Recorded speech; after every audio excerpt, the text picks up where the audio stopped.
बदलते दौर के साथ बहुत कुछ बदल रहा है। एक जमाना था जब साइकिल हमारे घरों की शान हुआ करती थी, फिर इनकी जगह दोपहिया वाहन, उसके बाद कार ने ले ली। आज का युग हाइब्रिड इलेक्ट्रिक कारों का है। साइकिल की दुनिया मानो काफी पीछे छूट गई है।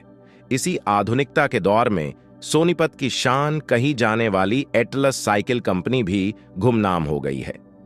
इस कंपनी ने बुलंदियों का आसमान देखा और फिर हालात ऐसे बने कि सितारे गर्दिश में चले गए। आपसे एक छोटी सी रिक्वेस्ट है कि चैनल को सब्सक्राइब और लाइक जरूर करें।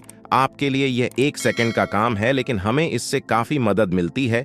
एक समय था जब एटलस साइकिल देश की सड़कों पर राज करती थी, लेकिन आज कंपनी में ताला लगा है। आज की ब्रांड स्टोरी में जानते हैं एटलस की कहानी।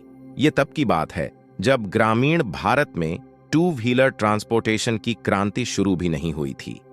जानकीदास कपूर ने एटलस साइकिल कंपनी की स्थापना 1951 में की थी। उन्होंने एक टिन शेड से साइकिल की गद्दी बनाने का काम शुरू किया था।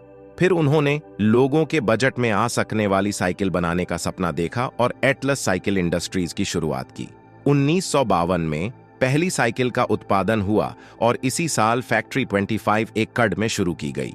1958 में एटलस ने अंतर्राष्ट्रीय बाजार में कदम रखा और म्यांमार, मिडिल ईस्ट के देशों से लेकर साउथ अफ्रीका तक कंपनी ने साइकिल एक्सपोर्ट करना शुरू कर दिया।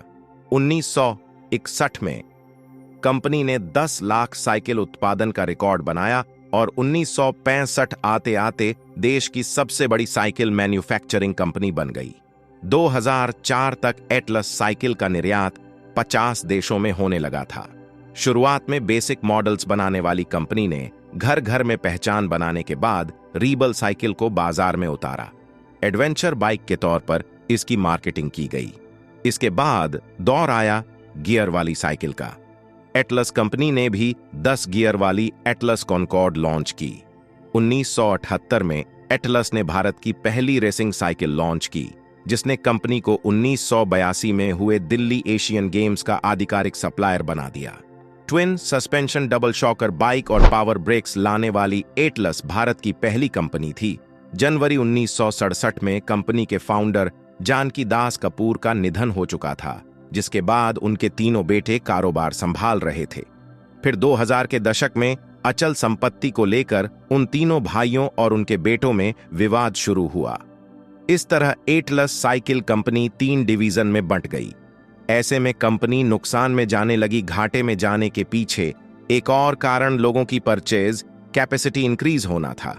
साइकिल से चलने वाले लोग मोटरसाइकिल खरीदने में सक्षम होने लगे।